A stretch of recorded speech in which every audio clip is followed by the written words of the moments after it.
Question है load versus elongation graph for two wires A and B of same length and made of same material is shown the ratio of radii of wire A to the wire B is.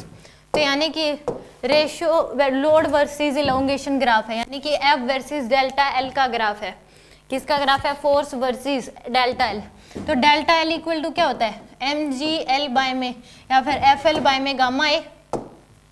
Delta L की value अगर किसी load को, यानी कि delta L की जो value change in length, elongation क्या आता है कि अगर मान लो कि यहाँ पे एक कोई भी रोड लटका दी, एफ का फोर्स लगा रहे हो, मास एम है, लेंथ एल है, इसका यंग्स मॉडुलस वाई है, एरिया ए है, तो डेल्टा एल की वैल्यू क्या होती है? एफ एल बाय में 2 गामा ए। तो यहाँ पे डेल्टा एल की वैल्यू क्या हो जाएगी? वैसे ये रोड के केस में है, अगर ये खुद के वेट की वजह से आता है, ये फॉर्मूला किसकी वजह से है? खुद के वेट की वजह से। तो इस केस में अगर हम फोर्स लगा रहे हैं तो उस केस में डेल्टा एल की वैल्यू आती है एफ एल बाय में गामा ए। डेल्टा एल की वैल्यू क्या आती है? एफ एल बाय में गामा ए। अगर हमने एक रोड को एफ का फोर्स लगा दिया, उसको खींच दिया, तो उसमें इलोंगेशन कितना है? एफ एल बाय में गामा ए। और खुद के वेट की वजह से पूछ ले तो एफ एल बाय में 2 गामा ए। एफ क्या होगा? उसका वेट।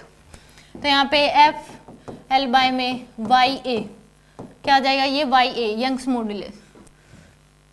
तो यहाँ से डेल्टा एल, तो यानी कि गम Y A divide by L equal to क्या हो जाएगा? F by delta L. और यही क्या है? स्लोप है।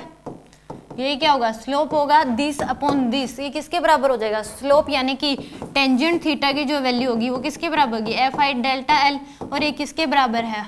वाई ए बाय में एल। और y और l तो क्या है? दोनों के लिए कांस्टेंट है।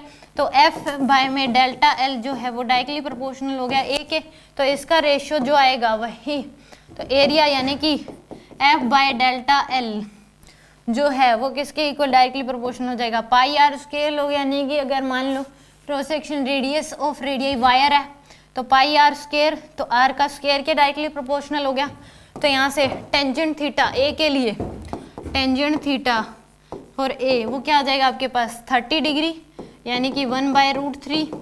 और tangent theta for B 60 degree, यानी कि √3 के बराबर। तो दोनों का रेशियो लेना है आपको।